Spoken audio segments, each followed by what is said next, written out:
بسم اللہ الرحمن الرحیم۔ السلام علیکم جی بچوں، کیا حال چال ہے جی؟ اچھا جی، آج کی ویڈیو میں ہم نے پڑھنی ہے سورۃ البقرہ۔ یہ پہلا چیپٹر ہے ہماری، یہ جو بک ہے نئی والی ترجمۃ القرآن مجید فرسٹ ایئر کی، ٹھیک ہو گیا، ظاہر 9th میں بھی یہ آئی ہے۔ اس ویڈیو میں ہم اس کی ریڈنگ کریں گے، ٹھیک ہے، اور ریڈنگ بہت ہی امپورٹنٹ ہے اس پوائنٹ آف ویو سے کہ تمام آپ کا جو پیپر ہے، short question, long question, MCQs، وہ سارے اسی میں سے آنے ہیں۔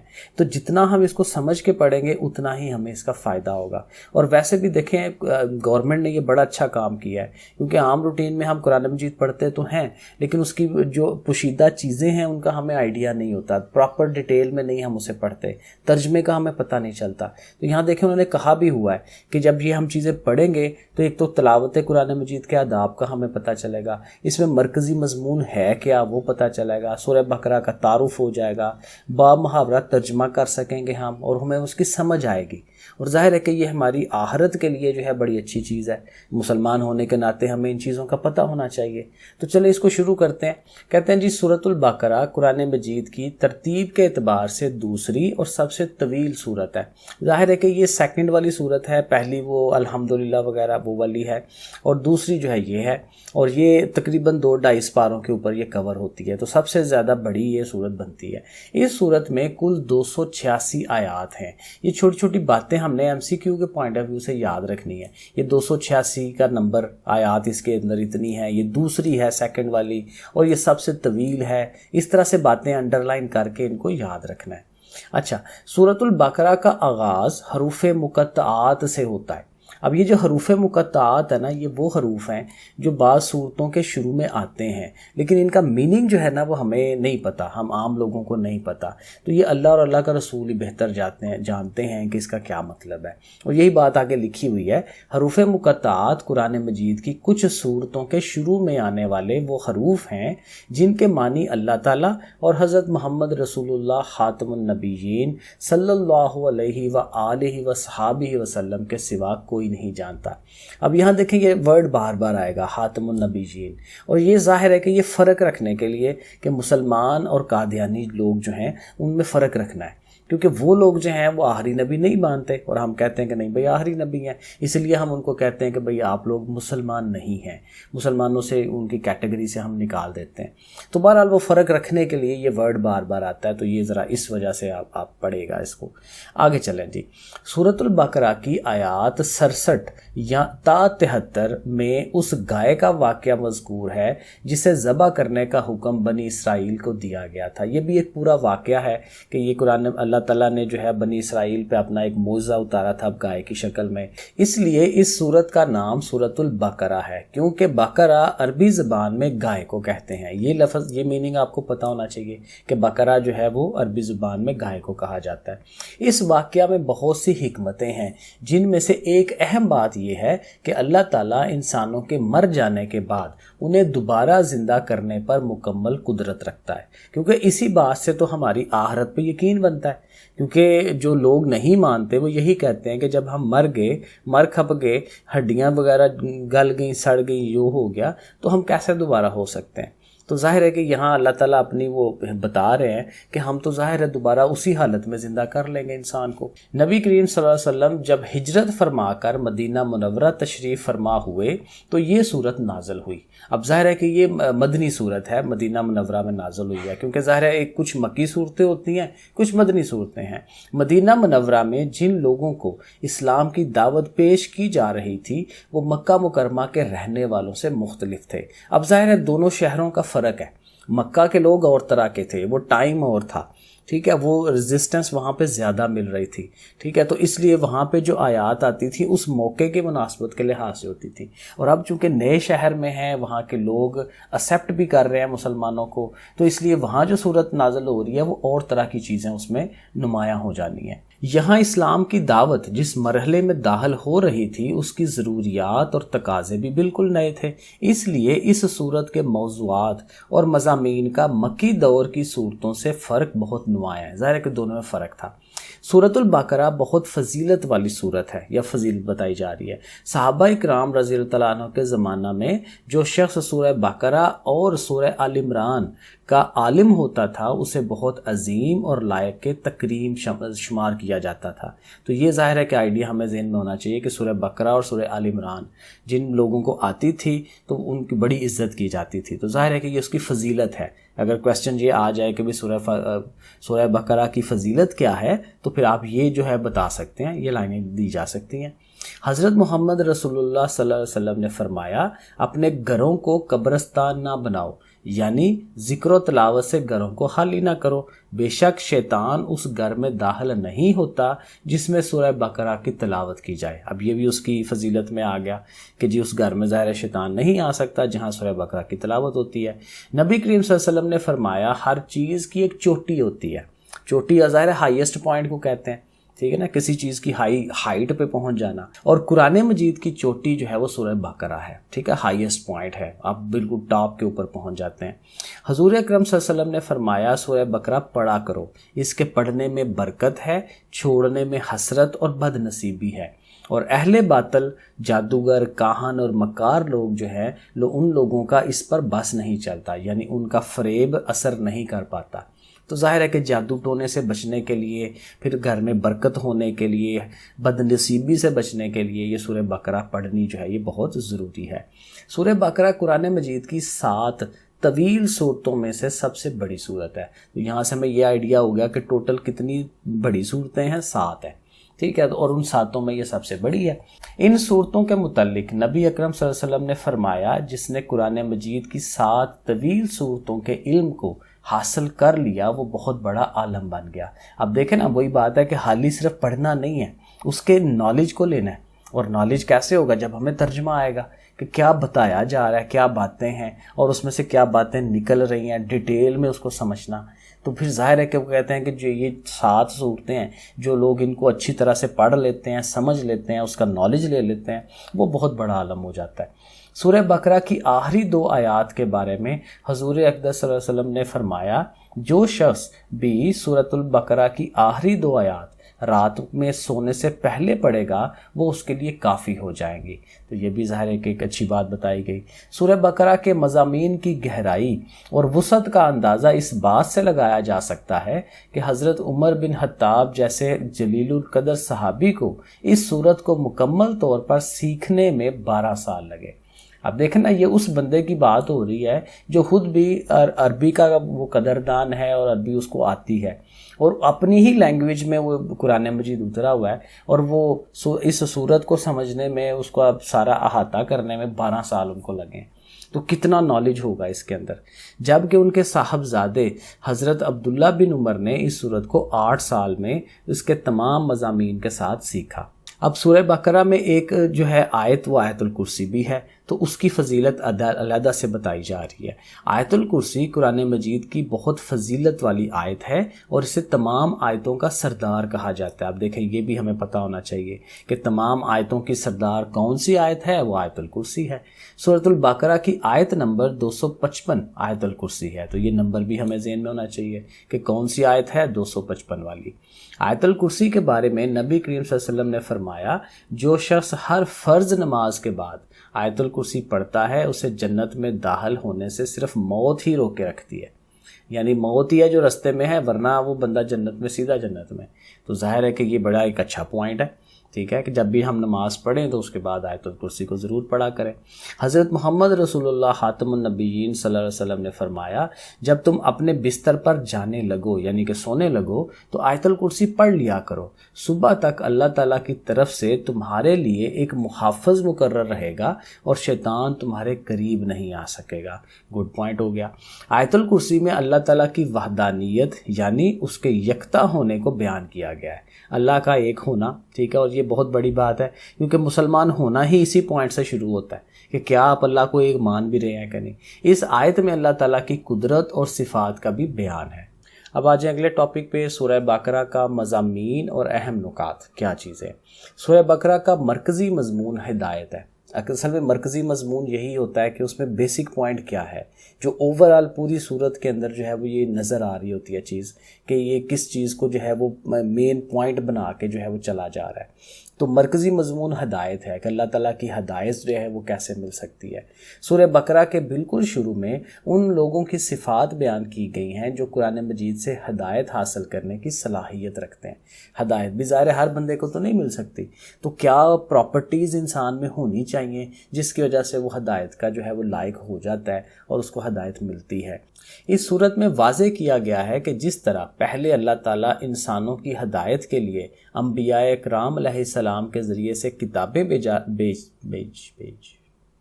بھیجتا رہا ہے، اسی طرح اس نے حضرت محمد رسول اللہ صلی اللہ علیہ وسلم کو بھی قرآن مجید کے ساتھ مبعوث فرمایا ہے۔ ظاہر ہے نبی کریم صلی اللہ علیہ وسلم کو ساتھ جو ہے وہ اپنی بک دی ہے قرآن مجید، اور یہ واضح کیا گیا ہے کہ آپ صلی اللہ علیہ وسلم پر ایمان لائے بغیر ایمان کا دعویٰ قبول نہیں ہے۔ یہ وہی بات آ گئی نا کہ پہلے اللہ کو ماننا ہے اور اس کے بعد نبیوں کو ماننا ہے، تو نبی کریم صلی اللہ علیہ وسلم کو مانیں گے تو ظاہر ہے مسلمان کہلائیں گے۔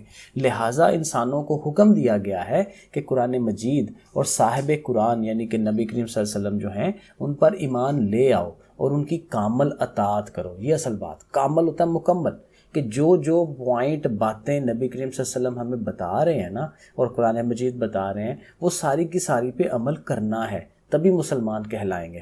سورۃ البقرہ کے مضامین کو درج ذیل نکات کی صورت میں بیان کیا جا سکتا ہے۔ تو جو مضامین ہیں وہ پوائنٹس جو ہے وہ پوائنٹ بنا کے بتایا جا رہا ہے۔ تو پہلا پوائنٹ کیا ہے جی؟ سورۃ البقرہ کا آغاز اسلام کے بنیادی عقائد یعنی توحید، رسالت اور آخرت کے بیان سے ہوا۔ سٹارٹنگ جو ہے وہ یہاں سے ہو رہا ہے، بتایا جا رہا ہے توحید کیا ہے، اللہ کو ایک ماننا ہے، رسولوں پہ ایمان لانا ہے، آخرت پہ ایمان لانا ہے۔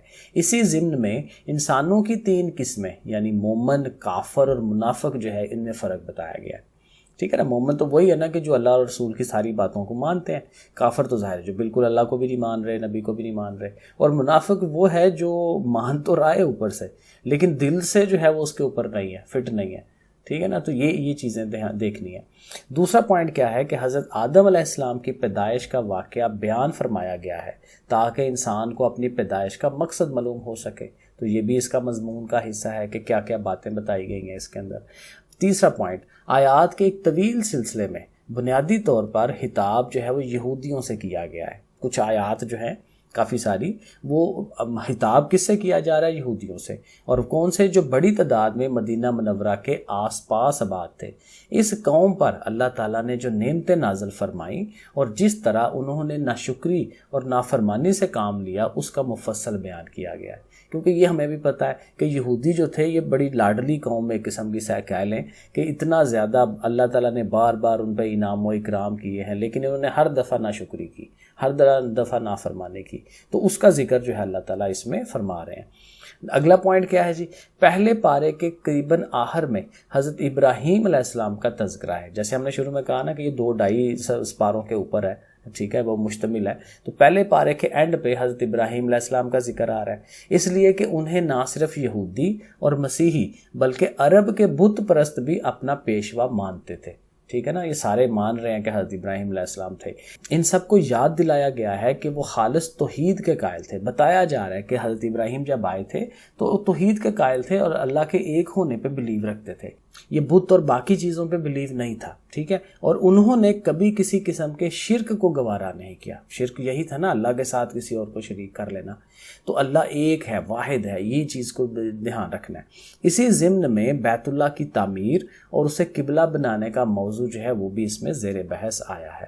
اگلا پوائنٹ کیا ہے؟ مسلمانوں کی انفرادی اور اجتماعی زندگی سے متعلق بہت سے احکام بیان فرمائے گئے ہیں جن میں عبادات سے لے کے معاشرت، خاندانی امور اور حکمرانی سے متعلق بہت سے مسائل بیان کیے گئے ہیں۔ اب وہی بات ہے نا، قرآن مجید ہمیں زندگی گزارنے کا طریقہ بتا رہا ہوتا ہے، تو جو چیزیں ہیں اچھی وہ ساری بتائی گئی ہیں۔ معاشرت ہے، معاشرے میں کیسے رہنا ہے، خاندانی امور کیسے چلانے ہیں، ایک فیملی کے اندر کیسے آپ نے چلنا ہے، اور حکمرانی اگر آپ کو مل رہی ہے تو اس میں پھر آپ نے کیسا بیہیو کرنا ہے۔ ٹھیک ہے، تو وہ یہ ساری باتیں اس میں بتائی جا رہی ہیں۔ سورۃ البقرہ میں جن برائیوں کی سخت مذمت بیان کی گئی ہے ان میں سے ایک سود ہے۔ ٹھیک ہے جی، سود وہی بات ہو گئی نا کہ جو ہم قرضہ دیتے ہیں یا لیتے ہیں تو اس پہ جو ایکسٹرا پیسے لے رہے ہوتے ہیں، ٹھیک ہے، تو وہ ظاہر سود ہے. تو یہ اس کے متعلق کہا جا رہا ہے کہ سود کی سخت مذمت کی جا رہی ہے کہ یہ بہت بڑی برائی ہے.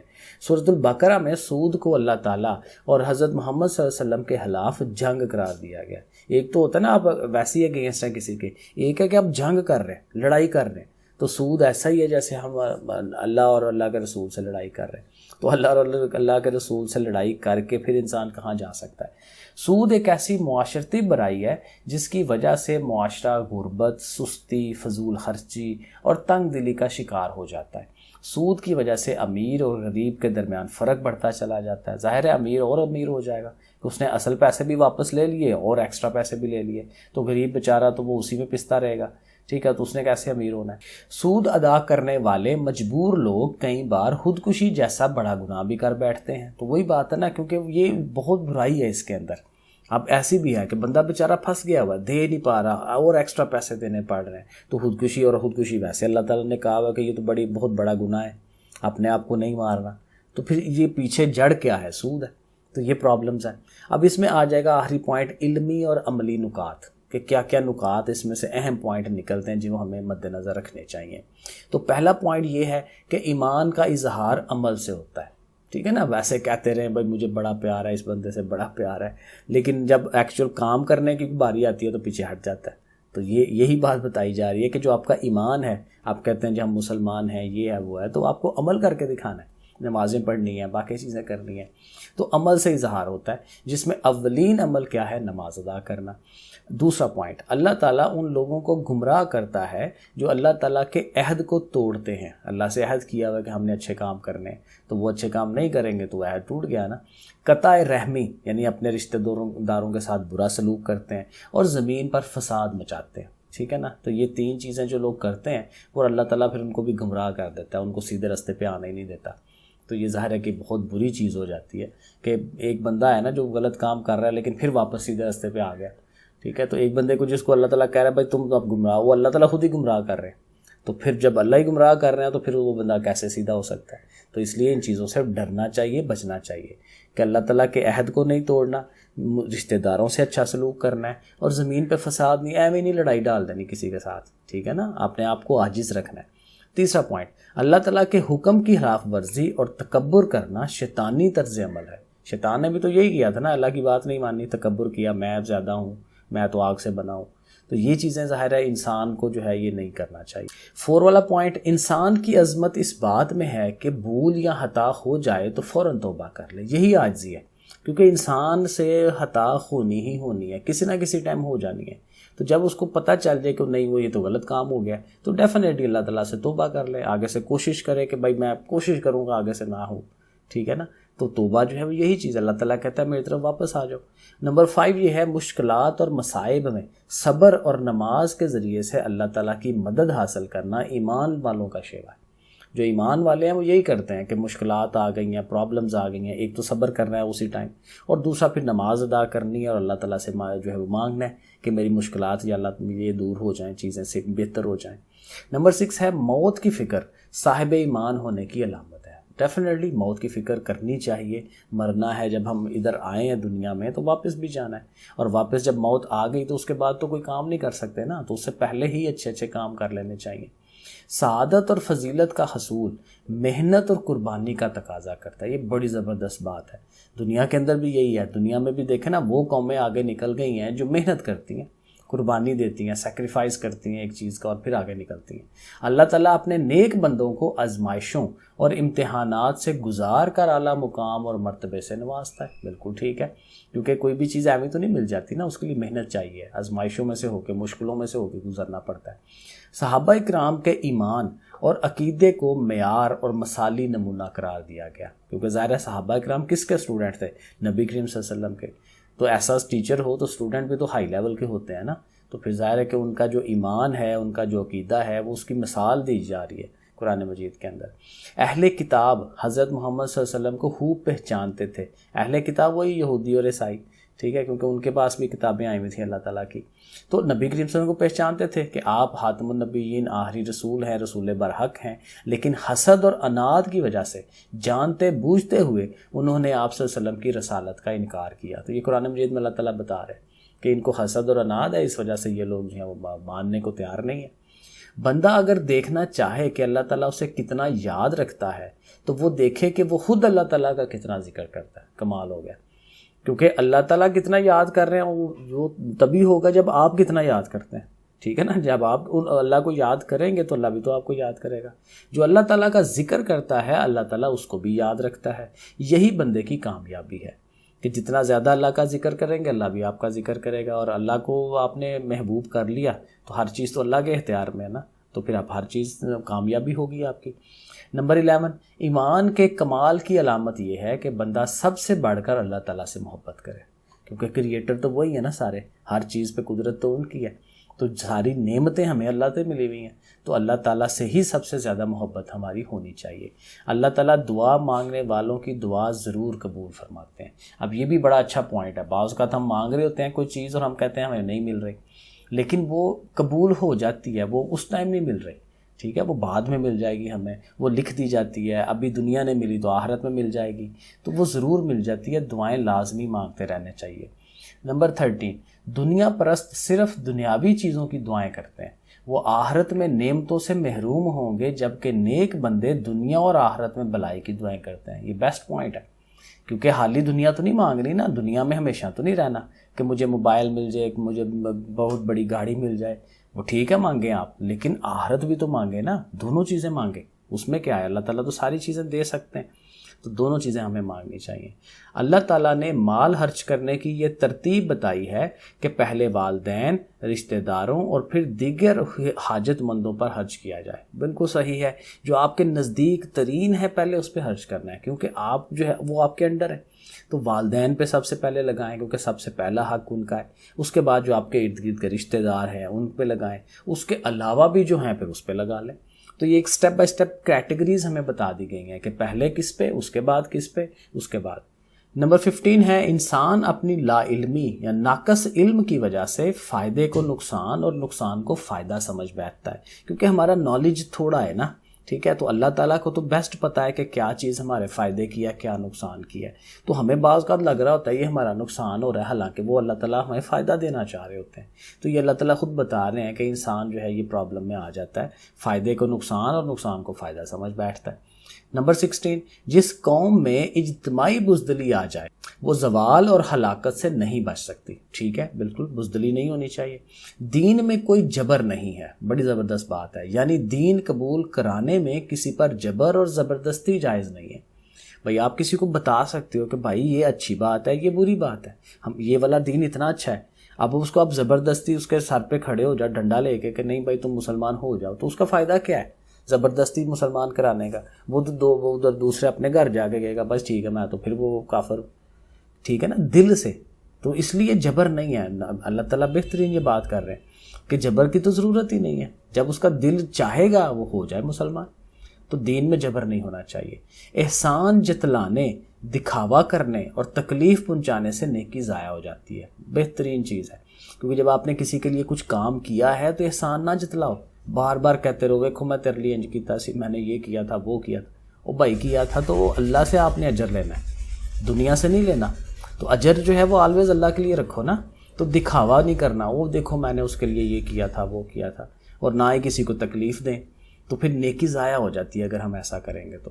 اور پھر 19 ہے، قرض کے معاملات کو تحریج میں لانے اور ان پر گواہ بنانے کی، کیونکہ یہ لین دین کا معاملہ جو ہوتا ہے یہ بڑا نازک ہوتے ہیں، تو اس لیے بڑا اچھا وہ بتایا جا رہا ہے کہ جب ایسے معاملات آپ کے ہوں لین دین کے تو وہ لکھ لیا کریں وہ، اور اس پہ گواہ رکھ لیا کریں، تاکہ دونوں پارٹیز جو ہیں ان کو فائدہ ہو، پتہ ہو کہ بھائی یہ کام ایسے ہی ہونا ہے۔ سود سے حاصل ہونے والے مال میں برکت نہیں ہوتی، سود کا بتایا تھا نا کہ یہ پرابلمٹک چیز ہے، یہ نہیں کرنی چاہیے، تو اس سے آپ جتنا مرضی امیر ہو جائیں اس میں پھر برکت نہیں ہوگی، اور اس کا انجام کیا ہے، مفلسی اور تباہی ہے، تو سود والا کام جو ہے اس سے بچنا چاہیے۔